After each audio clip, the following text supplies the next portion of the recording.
नमस्कार दोस्तों। इस लाइव में आपका स्वागत है। उज्जवल जी नमस्कार।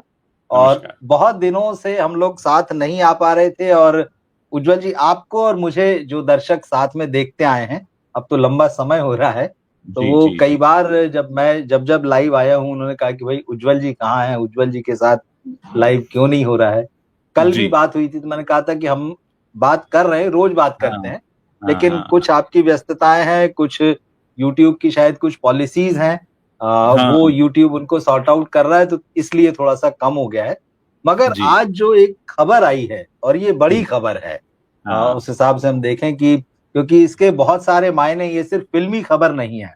हुँ, शाहरुख खान वर्सेस समीर वानखेड़े, हाँ, नारकोटिक्स के जो पूर्व अधिकारी हैं और जी, आर्यन खान को जिन्होंने गिरफ्तार किया था हाँ, क्रूज़ हाँ, पर ड्रग्स के मामले में, और हुँ, फिर बाद में सबको पता है कि आर्यन को क्लीन हुँ, चिट मिल गई वहाँ से। मगर कहीं न कहीं शाहरुख और समीर वानखेड़े की राइवलरी जो है वो दिखती रही है। क्योंकि शाहरुख की एक फ़िल्म आई थी जवान जो 2023 में, तो उन्होंने एक डायलॉग उसमें बोला था कि बेटे को हाथ लगाने से पहले आपसे कुछ बात करें। बाप से बात कर। तो उस वक़्त भी ये बात आई थी, तो क्योंकि वो तो फ़िल्म का मामला था और क्योंकि डबल रोल में थे शाहरुख खान बाप-बेटे वाले, कहीं न कहीं फ़िल्म में ढक गए। लेकिन अब जो बैड्स ऑफ बॉलीवुड आया है, उसमें जिस तरह से एक सीन इस वेब सीरीज़ के पहले ही एपिसोड में आता है, जिसमें समीर वानखेड़े का लुक अलाइक मतलब बिल्कुल अ, एकदम समान है, मतलब देखने में। और उनके पीछे पर्दे पर, स्क्रीन पर जो लोग खड़े किए गए हैं, वो भी कहीं न कहीं समीर के साथ जो टीम थी, उससे मिलते-जुलते हैं। और वो जो पूरा एपिसोड है जो आर्यन वाला, ड्रग्स के खिलाफ वो छापेमारी करते हैं, ये सारा तो उसका एक मज़ाक बनाया है, एक स्पूफ है। हालाँकि बैड्स ऑफ बॉलीवुड जो है वो पूरा-पूरा एक स्पूफ है। शाहरुख और उनकी टीम का कहना है कि भाई एक बॉलीवुड को एक अलग उसकी डार्क कॉमेडी है ये उसकी। तो मज़ाक भी उड़ाया है, लेकिन उसी मज़ाक में हकीकत भी है। पर समीर वानखेड़े वाले मामले में वो हकीकत कहीं न कहीं जो है अब सिर्फ़ उतनी नहीं रह गई कि ये मामला सिर्फ़ ड्रामे का है। ये बात उससे कहीं आगे निकल गई, क्योंकि समीर वानखेड़े दिल्ली हाई कोर्ट पहुँच गए और उन्होंने मानहानि का दावा किया है। शाहरुख और उनकी वाइफ गौरी खान जो कि प्रोड्यूसर भी हैं, शाहरुख की company Red Chillies, Aryan Khan, Netflix, उन्होंने गूगल और एक्स को भी नोटिस दिया है क्योंकि वीडियोज़ पे बहुत सारे हिस्से जो है चलते रहे हैं। अब ये मामला आप किस तरह से देखते हैं? क्योंकि ये उलझ चुका है और ये कहीं न कहीं आगे बढ़ेगा। इसको लेकर तरह-तरह के रिएक्शंस भी आ रहे हैं। आप इसे कैसे देखते हैं? क्योंकि आपने समीर वानखेड़े, मैंने देखा है कि आपके चैनल पे उन्होंने एक लंबी बातचीत की थी आपके साथ में और आपने काफ़ी कवर किया उस वक़्त भी शाहरुख, आर्यन वाला और समीर वानखेड़े वाला ये जो केस हुआ था। तो आप बताइए, कैसे देख रहे हैं इसे? देखिए, बहुत अच्छा सवाल है रवि जी आपका, और मुझे बुलाने के लिए आपका बहुत-बहुत शुक्रिया। अरे थैंक यू। मैंने जब इस सीरीज़ को देखा, तो 2 जी, बातें मेरे दिमाग में उसी समय खटक गई थी। जैसे ही मैंने उस सीन को देखा, ऑब्वियसली मतलब बताने की ज़रूरत नहीं है कि उस सीन को देखते ही जी, आपको समझ में आ जाता है कि निशाना कहाँ साधा गया है।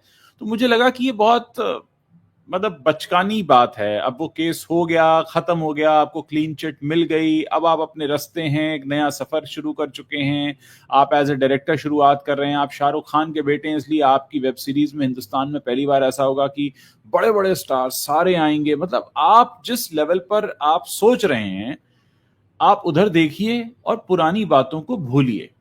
अगर हम इसको बिल्कुल, फिलोसॉफिकली देखें तो भी यही बात है, सामाजिक तौर पर देखें तो भी यही बात है, और उनका जो एक स्ट्रेचर है कि भाई वो फिल्म स्टार के बेटे हैं, वो फिल्म इंडस्ट्री में कर रहे हैं, तो आप कुछ करिए। आप फिल्म इंडस्ट्री, आप एक ऐसा शो बना रहे थे जिसमें फिल्म इंडस्ट्री का मजाक उड़ाया गया है या फिल्म इंडस्ट्री की काली सच्चाई दिखाई, आप वहां तक रहते। अब आपने एक जबरदस्ती का पंगा आपने लिया। अब जबरदस्ती का आपने पंगा लिया तो जाहिर है कि सामने वाले का अगर लग रहा है तो वो अपनी पारी तो वो खेलेगा। एक बात। दूसरा, जब ये रणबीर कपूर वाला मैसेज इनके ऊपर आया था कि वैधानिक चेतावनी नहीं है, उस वक्त भी मेरा जी, जी। पहली बार में इस शो को देखते दिमाग में खटका लगा था। मैंने कहा रणबीर कपूर जैसा स्टार अभी भगवान राम बनने वाले हैं, हमारे तो मानसिकता बिल्कुल। ऐसी है ना, लोग कहेंगे अरे भगवान राम बनने वाले हैं, सिगरेट पी रहे हैं, और हुँ, ऊपर से चेतावनी भी नहीं है। तो मेरे ये दोनों बातें, मैं आपको कसम से बता रहा हूं, मुझे देखते ही समझ जी, में आ गया था कि ये तो पंगा हो गया है। अच्छा, अब हम आते ओके। हैं कि ये जो पूरा मामला देखिए, कहीं ना कहीं ठीक है, आर्यन के मन में जो भी है, देखिए हम उस वक्त कोई वहां नहीं था, क्रूज पर क्या हुआ क्या नहीं हुआ, अदालत में केस चला, वो जेल में भी रहे, क्लीन चिट भी मिली, रिश्वत की बातें भी आई, तमाम चीजें हुई, कोई नहीं था वहां पे, इसलिए मैं उस पर कमेंट नहीं करना चाहूंगा। लेकिन मैं ये जरूर कहना चाहूंगा कि अगर वो केस ओवर हो गया, भाई केस तो ओवर हो गया ना, बिल्कुल, चल तो नहीं रहा है, बात खत्म हो ठीक गई, चीज है। जो भी था, जिसकी गलती थी, दोनों की थी, दोनों की नहीं थी, वक्त खराब था, माहौल खराब था, या जो भी खराब था, अब वो हो गया, आप वहां से निकल आए, और ये निकल कर आ गए आप 2021 में, ये 25 खत्म होने वाला है, अभी 26 आ जाएगा कुछ दिनों में, यानी लगभग लगभग आधा दशक हो जाएगा अगले साल, उसको 5 साल बिल्कुल। लगभग हो जाएंगे अगले अक्टूबर में। और आप जब अपने करियर की शुरुआत कर रहे हो, तो मतलब क्या आर्यन खान को ये इंट्रोडक्शन लगता है क्या? भाई सच। आर्यन खान का इंट्रोडक्शन इतना ही काफी है ना कि वो शाहरुख खान के बेटे हैं, तो ये अच्छा, शाहरुख ने भी जो जवान फिल्म में किया, जिसके लिए उन्हें नेशनल अवार्ड भी मिला है, ठीक है, वो वहां पे बहुत बढ़िया उनके लिए मार्जिन है कि भाई वो तो फिल्म था, डायलॉग था, ऐसा क्यों सोच रहे हो, वैसा क्यों सोच रहे हो, लेकिन यहां तो आपने पूरा का पूरा हाथ में दे दिया सामने वाले को, पूरा का पूरा आपने खुद से जाके हाथ में दे दिया कि ये लो। देखिए कुछ टेंडेंसीज भी होती हैं, आर्यन खान अगर अपने करियर की शुरुआत होने के 5 साल पहले इतनी बड़ी कंट्रोवर्सी में फंस गए, तो यानी कहीं ना कहीं एक सिग्नल उनके लिए भी कि भाई कंट्रोवर्सी से दूर रहो, आपका बढ़िया करियर शुरू हो रहा है, एक अच्छी आप वेब सीरीज लेकर आ रहे हो, वो चल रही है नहीं चल रही है, उसमें कहानी है नहीं है, वो बात की बात है, लेकिन आपका एक आगाज तो अच्छा हुआ है ना, ऐसा तो नहीं है कि उसके बारे में बातें नहीं हो रही, या उसमें ये वाला सीन नहीं होता तो उसके बारे में कोई बात नहीं करता, या ये सीन इतना जरूरी था कि इसके बिना बॉलीवुड का इंट्रोडक्शन नहीं होता, या ये इतना बड़ा पिलर था आपकी कहानी का, कहानी तो खैर आपकी सीरीज में है ही नहीं, तो आप आराम से बिना ये कहानी कहे, बिना ये कहे, देखिए जो भी कड़वाहटें हैं आपके मन में, जो भी है, आपने कानूनी स्तर पर उसको देख लिया, लेकिन ये जरूरत थी नहीं, एक्चुअली इसकी कोई जरूरत नहीं थी, ये आपने अपने लिए एक चीज ले ली। अच्छा, उधर वानखेड़े साहब का जो मुकदमा है, उसमें वो कह रहे हैं भाई मैं 2 करोड़ का मानहानि का मुकदमा करता हूं, और मैं तो कैंसर पीड़ित, शायद उन्होंने बोला है कि वो राहत जी कोष में जी, देना चाहते हैं, टाटा मेमोरियल कहीं जी। ना कहीं वो बहुत सेफ है आज की तारीख में। देखिए कल तक तो ये केस ही नहीं हुआ था, तो कल तक तो हम इसके बारे में बात नहीं कर रहे थे, अब हम आज की तारीख में बात कर रहे हैं, तो आज की तारीख में आर्यन और शाहरुख एक अजीब से घेरे में फंस गए, और समीर वानखेड़े बहुत सफाई से खड़े हुए हैं, और इस समय उनके साथ बहुत सारे लोग आ जाएंगे, बहुत सारे लोग आ जाएंगे, क्योंकि वो पैसा अपने लिए नहीं मांग रहे, वो ये कह रहे हैं कि भाई ये तो सरकारी एजेंसी का आपने अपमान किया है। कल को देखिए एक सोच बिल्कुल सही है, मैं यहां ना समीर वानखेड़े की तरफ हूं, ना मैं समीर वानखेड़े के विरोध में हूं, ना शाहरुख के साथ हूं, मैं बिल्कुल न्यूट्रल होकर बात कर रहा हूं। एक सरकारी एजेंसी जिसकी पकड़ में आप आ चुके हैं, गलती थी नहीं थी, आप छूट गए, क्लीन चिट मिली, वो बात की बात है, लेकिन आपके ऊपर शिकंजा कसा था, आप जब बाहर निकल कर आते हैं तो आप उस पर एक स्पूफ तैयार करते हैं, तो मतलब आप ये अटक पंगा ले रहे हैं। अब आपने अटक पंगा लिया है, तो जो चीजें हो रही हैं वो इस तरीके से होंगी, बहुत सफाई से बचा जा सकता था, और इसकी कोई जरूरत नहीं थी, मेरे तो समझ के बाहर है। ठीक है, आर्यन देखिए जो भी है, अनुभव में कम है, उम्र में कम है, अनुभव में कम है, उम्र में कम है, शाहरुख तो 4 दशक फिल्म इंडस्ट्री में बिता चुके हैं, और नेटफ्लिक्स इतना बड़ी ऑर्गेनाइजेशन जो पूरी दुनिया में, जब ओटीटी के बारे में लिखा जाता है तो पहला नाम नेटफ्लिक्स का आता है, वहां बैठे लोगों ने भी इसे पास कर दिया, और शाहरुख खान की तरफ से भी ग्रीन सिग्नल था, तो क्या हम ये माने कि शाहरुख खान के घर में बैठकर यही बातें होती हैं अभी भी? एक बड़प्पन ये होता कि आप इस पर चर्चा ही ना करते। देखिए जब आप एक पब्लिक फिगर बनते हैं तो आपको बहुत सारे कॉम्प्रोमाइज करने पड़ते हैं, आप एक आम सड़क चलते व्यक्ति नहीं है कि आप अपना हर दुखड़ा रोड पर रोएंगे, आपको बहुत सी चीजें गटकनी पड़ती हैं शांति से, और ऐसे बहुत सारे उदाहरण फिल्म इंडस्ट्री में हैं। तो यहां पे फिलहाल मामला मुझे तो फंसा हुआ लग रहा है, और बाकी तो कानूनी कार्रवाई है, वो जिस दायरे में रह के होगी वो होगी, सबके सामने आएगा। ये मेरा अपना इस पर एक न्यूट्रल पॉइंट ऑफ व्यू था।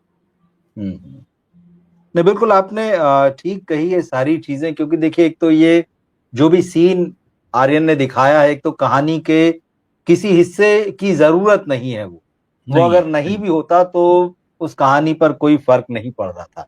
दूसरी चीज, जब ये वेब सीरीज आने वाली थी तब ये कहा जा रहा था कि भाई वो जो कंट्रोवर्सी हो गई, मतलब ये वाला जो केस हो गया आर्यन की गिरफ्तारी वाला, उसकी छाया उनके डेब्यू पर ना पड़े। मतलब ये बात पहले से चल रही थी, ये बात कही जा रही थी कि यार उसकी छाया इस पर नहीं पड़ना चाहिए, इनका कैरियर जो है वो बन रहा है, नए बच्चे हैं, शुरुआत हो रही है, शाहरुख के बेटे हैं, नेपो किड भी कहा जा रहा है, लेकिन शाहरुख उनको प्रमोट करते हुए एक अच्छे प्लेटफॉर्म से लेकर आगे बढ़ रहे थे। ऐसे में उन्होंने खुद ही, जिसको बोलते हैं ना उड़ता तीर लेना, ये काम वही कर लिया है कि भाई आपको क्या जरूरत थी उस तरफ जाने की। खुद ही उस विवाद में जो मतलब ये होता है ना कि आप कीचड़ में पत्थर मारेंगे और कीचड़ तो आप पर ही उछलेगा वाला मामला है, तो वो जो आपके नाम के साथ जो फैला हुआ था उसमें आपने पत्थर मार के खुद ही छींटे उड़ा लिए हैं। तो फिर से पुरानी बातें निकलेंगी, फिर से बहुत सारी बातें होंगी। आज तो ये मामला शुरू हुआ है और बहुत सारे रिएक्शंस जो है उस पर आने भी लगे हैं। अब एक और चीज है, जब मैंने इस मामले को देखा तो मुझे एक और चीज समझ में आई। शाहरुख खान समेत बॉलीवुड के बहुत सारे स्टार्स, सुपरस्टार्स ऐसे हैं जिनको की मतलब बहुत पावरफुल माना जाता है, और पावर या ताकत जो होती है उसका एक उसकी एक खूबी कहिए या उसका एक पक्ष ये कहिए कि वो हमेशा जो है अपना दुरुपयोग करता है, उसका गलत इस्तेमाल करता है। तो अगर ये वाला जो फैक्टर है, आपने उसका, आपके पास अगर एक ताकत है तो आपने उसका गलत इस्तेमाल, नेटफ्लिक्स पे बेटे को लॉन्च करना, बॉलीवुड के तमाम स्टार्स को अपनी डेब्यू सीरीज में बुला लेना, जो कि अच्छों की सीरीज में मुंह दिखाई के लिए ना जाएं, आपने अपनी ताकत से सबको बुला लिया, लेकिन आपने उसी ताकत का एक गलत इस्तेमाल इस तरह से कर लिया। मामला पूरा सरकारी है, और वो भी ऐसे समय जबकि कल अब जब उनको राष्ट्रीय पुरस्कार मिला है ना, हाँ, और उस वक्त ये आप उसको एंजॉय करेंगे या अब इन सारी चीजों का जवाब देते रहेंगे? भाई जवाब तो देना पड़ेगा। बात आई है, गंभीर मामला है, क्योंकि ये मामला जो है सिर्फ, जैसा आपने भी कहा कि ये सिर्फ समीर वानखेड़े के बहाने से, जिस तरह से एक स्पूफ जैसा बना के कहिए या उनका कैरिकेचर बना के कहिए जो दिखाया, वही बस नहीं है। इसमें वो ये सवाल भी उठा रहे हैं कि भाई जो नेशनल एजेंसीज हैं, जो देश के लिए काम करती हैं, देश में क्राइम रोकने के लिए काम करती है, किसी भी तरह का, आप उनको गलत लाइट में दिखा रहे हैं। फिर एक और मामला उन्होंने इस सीरीज में जो है कि सत्यमेव जयते जो स्लोगन आता है, वहीं पर एक कलाकार जो है मिडिल फिंगर दिखाते हुए उस मामले को भी ले लिया है। फिर जैसा आपने कहा रणबीर कपूर वाला मामला है, वो जो इलेक्ट्रॉनिक सिगरेट बैन है उसको आप दिखा रहे हैं यहाँ पर, और फिर उसके नीचे कोई वैधानिक चेतावनी भी नहीं। ये कई सारी चीजें जो आ गई हैं और इसको अब ये कंट्रोवर्सी में बदल जाएंगे। तो शाहरुख खान और उनकी फैमिली या उनकी टीम जो इस बात को एंजॉय कर रहे थे कि यार चलो आर्यन का डेब्यू अच्छा हो गया है, दुनिया भर में सीरीज देखी जा रही है, नेटफ्लिक्स की जो वर्ल्ड रैंकिंग होती शायद उसमें टॉप 5 में रहा है, मैं ये कहीं पढ़ रहा था तो पिछले हफ्ते में। अब वो सारी चीजें एक तरफ हो गई और अब ये समीर वानखेड़े का मामला, और समीर वानखेड़े का समर्थन कर रहे हैं लोग, ऐसा नहीं है। मैं अभी हम आगे बात करेंगे। शोभा डे जो बड़ी जानी मानी राइटर हैं और बॉलीवुड को उन्होंने लंबे समय तक कवर किया है और उनकी एक पहचान रही है, उन्होंने एनडीटीवी को एक इंटरव्यू दिया, अपन उसकी भी बात करेंगे। ये बातें ठीक है, कहीं ना कहीं उन्होंने अपने लिए मुश्किलों के दरवाजे जो हैं इसमें खोले हैं। एक बेवजह की कंट्रोवर्सी, एक अच्छी शुरुआत आप कर सकते थे, लेकिन आपने खुद ही बचा जा सकता था। और शाहरुख खान को कंट्रोवर्सी की जरूरत नहीं है, शाहरुख खान के बेटे आर्यन खान को भी कंट्रोवर्सी की जरूरत नहीं है अपना करियर बनाने के लिए, और ये बात उन्होंने बहुत गलत साबित कर दी। अब ये होगा कि अरे शाहरुख खान के बेटे को भी ये बोल के पब्लिसिटी चाहिए क्या? बिल्कुल। आप सोचिए ना कि ये मामला बहुत ही, मतलब कहते हैं ना, इस समय एकदम नेगेटिव शेड में चले गए खान साहब। बिल्कुल बिल्कुल। और मजे की बात यह है कि बॉलीवुड के लोग अक्सर जब भी कुछ बातें होती तो खुद को विक्टिम की तरह बताते हैं कि यार हमारे ऊपर निशाना साधा जाता है, कोई भी बात होती है हम लोगों को इजी टारगेट बना दिया जाता है। जहां आप टारगेट बने थे जब सिंपैथी आपके साथ जुड़ी थी, यहां आपने उल्टा ही कर लिया। उस पूरे मामले में केस खत्म होते होते सिंपैथी जो थी लोगों की आर्यन के साथ हो गई थी, और लोगों ने कहा था कि ठीक है चलिए, जो बीत गई सो बात कही वाला मामला है, ठीक है, ये लड़का एक अपना नया कैरियर शुरू कर रहा है, लोगों की सिंपैथी थी। लेकिन अचानक इस पूरे मामले के साथ में वो सिंपैथी अब कहीं ना कहीं पलटती हुई दिखती कि इसकी जरूरत नहीं थी और आपने ही किया। जी, मैं ये कहूंगा बड़प्पन क्या होता है, बड़प्पन किसे कहते हैं? बड़प्पन ऐसी चीजों को भूलकर आगे बढ़ने में ही है। ये ग्रजेस लेकर जितना आप चलेंगे अपने कंधे का बोझ बढ़ाएंगे। आप अपने कंधे का बोझ बढ़ाना चाहते हैं तो दुनिया भर के ग्रजेस हैं। आपकी जितनी उम्र है उससे कहीं ज्यादा आपके साथ कुछ गलत हुआ होगा कभी ना कभी, जो आपके हिसाब से गलत होगा या आपको गलत लगता होगा। आप उन ग्रजेस को लेकर चल सकते। तो ये कहीं ना कहीं हमें ये भी बताता है कि इतनी बड़ी स्टारडम देखने के बाद भी स्पिरिचुअली आप कितना पीछे हैं। ठीक बात है। आप स्पिरिचुअली कितना छोटे जीवन में जी रहे हैं कि आप रोल्स रॉयस में सफर करते हैं लेकिन आपको यह नहीं पता कि बड़प्पन क्या होता है। आपको यह नहीं पता कि आगे बढ़ना कैसे कहते हैं, मूव ऑन होना कैसे कहते हैं। आपको यह नहीं पता कि कैसी चीजों पर, जगहों पर कहां जुबान खोलनी है, कहां नहीं खोलनी है। मैं देख रहा था बहुत क्लोजली जब ये केस हुआ था, शाहरुख खान बिल्कुल चुप थे और उस वक्त काबिले तारीफ था ये मामला। उस वक्त काफी लंबे समय तक वो चुप रहे, जो कि बहुत बना। कोई भी व्यक्ति टूटकर बोलने लगता हो, शाहरुख खान जैसा जो बोलता तो दुनिया सुनती, लेकिन उस वक्त उन्होंने संभाला। ये इतनी अब लाने की तो कोई जरूरत ही नहीं थी, गैर जरूरी था। बिल्कुल ठीक बात है। आपको तो ये बताना चाहिए था कि उस चीज से इस हद तक फर्क नहीं पड़ा कि हमें तो याद भी नहीं है कि तुमने ये झेला था या तुम्हारे साथ ये हुआ था। ये होता बड़प्पन। लेकिन कहीं ना कहीं आपने बता दिया कि आप खोखले हैं, आप शूशा में हैं, पैसा है, नाम है, शोहरत है, स्टारडम है, लेकिन आपकी जो सोच है वो कहां है। क्योंकि ये समय ये नहीं है बहस करने का कि कौन सही था और कौन गलत। उसका फैसला अदालतों में होता है और अदालत ने फैसला कर भी दिया था और हम तो यही मानेंगे कि जो अदालत ने फैसला किया वही सही फैसला था। तो जब सब कुछ हो गया था तो फिर उसके बाद अब इसको याद करके क्या मैसेज हो सकता था? क्या हम ये समझें कि आप अभी भी वहीं रुके हुए हैं, ठहरे हुए हैं, अटके हुए हैं, वो चुभ रहा है आपको, या आप कुछ हैं ये बताना चाहते हैं? क्योंकि आप बोलेंगे, लोग बोलेंगे तो आप बोलेंगे ये चाहते हैं, या आप कोई अटक लड़ाई लेना चाहते हैं, या आपके अंदर वो बदला लेने की भावना है कि मैं तो ऐसा कर दूंगा। तो आप संदेश क्या दे रहे हैं? सो कॉल्ड हीरोइज्म आपका क्या है? क्या हम ऐसे हीरोज चाहते हैं? क्या हम ऐसे नायक चाहते हैं? कितना अच्छा एग्जाम्पल सेट करते अगर इस पर बात ही ना होती। लोग कहते भाई ऐसे बनो कि बात ही ना करे कोई। आप बहुत बड़े हो जाते हैं जब आप कुछ मुद्दों पर शांत हो जाते हैं, और आप बहुत छोटे हो जाते हैं जब आप गैर जरूरी मामलों में बोलने लगते हैं। अफसोस कि ऐसा हुआ। कहीं ना कहीं पूरे मामले में इमेच्योरिटी दिखाई देती, जो आप कह रहे हैं कि बाहर सारी चीजें हैं, अंदर कहीं ना कहीं जो है पोल है पूरी। तो ये बिल्कुल इस मामले में दिख रहा है। मैं जिस एनडीटीवी की रिपोर्ट की बात कर रहा था उसमें एनडीटीवी के शिव अरूर के साथ शोभा डे ने बातचीत की और उन्होंने कहा है कि वानखेड़े की जो लॉ सूट है is not simply a personal vendetta. I am not surprised because Sameer is not the kind of person to back off from fight if he believes in it, and it's a very smart move what he's actually done. तो शोभा day ने समीर वानखेड़े ने जो case किया है इसको बहुत smart move बताया है, और वो ये भी कह रहे हैं कि वो पर्सनल नहीं है। और फिर बाद में वही चीजें हैं कि जो बाकी सारी चीजें हैं वेब सीरीज में, जो चीजें और भी दिखाई गई, जिस तरह से एजेंसीज को एक गलत लाइट में दिखाने की कोशिश है उसमें, और जो वो मिडिल फिंगर वाला मामला है, और भी चीजें हैं। तो ये तो खैर हो गया है इस बार। तो एक इमेच्योर मूव है। शाहरुख खान से कम इस बात की उम्मीद नहीं थी कि उनके रहते ऐसा होगा, क्योंकि इसमें देखिए दो चीजें हैं। मीडिया में आर्यन खान के इंटरव्यू नहीं हुए आज तक।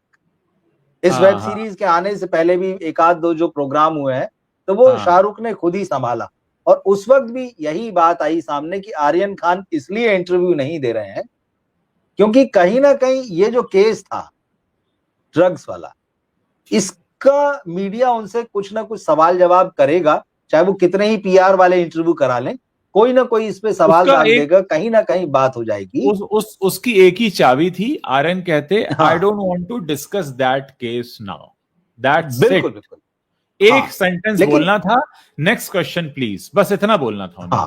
लेकिन ये अच्छा, एक और चीज अब हम यहां पर आते हैं, जो आप बात कह रहे हैं, वो ये कह नहीं पाते क्योंकि अपने शो में तो वो ये लेके बैठे हैं। हाँ, ठीक बात है। वो ये कह नहीं पाते क्योंकि जब वो कहते तो लोग कहते कि आप तो शो में ये बात कर रहे हैं। तो कुल मिलाकर मामला ये है कि बहुत छोटापन दिखा दिया है। ये सही चीज है, छोटापन हो गया। ये छोटापन हो गया। ये कहीं ना कहीं उन्होंने जो सिंपैथी उनके साथ में थी इस केस में, वो कहीं ना कहीं ये लूज कर दी है। और क्योंकि अब मामला कोर्ट में है तो उनको इसका जवाब भी देना पड़ेगा, भले ही वकील के थ्रू दें, भले ही पीआर के थ्रू वो मीडिया में कुछ ना कहें, पर वकील को जवाब तो सबमिट करना ही पड़ेगा। और अगर आप कोर्ट में कहते हैं कि भाई नहीं, ये तो इनके ऊपर नहीं है, तो आप सीधे सीधे झूठ साबित हो जाएंगे पूरी दुनिया की नजर में। क्योंकि दुनिया अंधी तो नहीं है, दुनिया बेवकूफ तो नहीं है, या फिर आपने ये समझा है कि दुनिया बेवकूफ है, अंधी है, हम जो दिखाएंगे जो कहेंगे वही मान लेंगे। तो दोनों तरफ से मामला मुझे लगता है। जी, आप इस, अगर हम मान लें कि दुनिया बेवकूफ है, तो उस बेवकूफ दुनिया को क्या बताना चाहते थे? जब दुनिया है ही बेवकूफ तो आप बताना क्या चाहते थे? और दुनिया बेवकूफ नहीं है तो मतलब आप यही बताना चाहते थे। तो बताना तो आप वही चाहते थे। हम तो दोनों तरफ से आ रहे हैं। अगर दुनिया बेवकूफ है तो आप फिर बता कैसे रहे थे दुनिया तो बेवकूफ है? या आप वानखेड़े साहब को कोई मैसेज भेजना चाहते थे तो भी ये है, और नहीं करना चाहते थे, अनजाने में हो गया, तो इसको तो कोई विश्वास और यकीन मानेगा नहीं, इस पर भरोसा तो करेगा नहीं। तो कुल मिलाकर बहुत ही चौड़े में घिर गए हैं बस खान साहब, घिर गए। हाँ, सही चीज।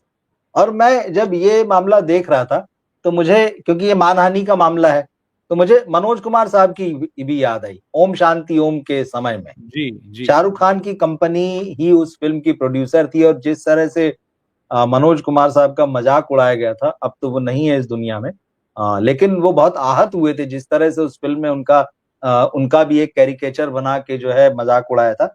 और उन्होंने बाकायदा इस पर कहा था कि मैं कोर्ट में जाऊंगा, और शायद वो गए भी थे। और उसके बाद फिर यही खबरें आई कि इन लोगों ने पर्सनली जाके उनसे माफी मांगी, ये सारी खबरें आई। जी, इसे ही कहते हैं स्टारडम का सिर पर चढ़ जाना।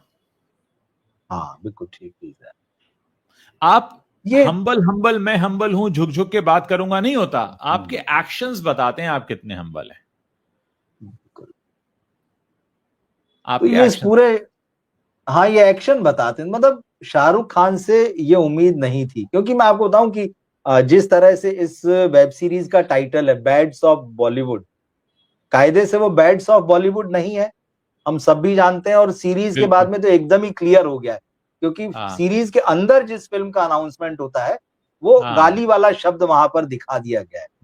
तो कई लोग बेनिफिट ऑफ डाउट दे रहे थे कि अरे तो खान साहब हैं, बहुत सेंसिटिव हैं, खूब पढ़े लिखे हैं, ये थोड़ी गाली का इस्तेमाल करने वाले हैं। तो एक बेनिफिट ऑफ डाउट दिया गया था, और फिर वही गच्चा खा गए। फिल्म के अंदर हम, वेब सीरीज के अंदर हम देखते हैं तो गाली दे रहे हैं। वही चीज लगभग इस मामले में हो गई है कि उन्हें बाहर से जैसा समझा जा रहा था।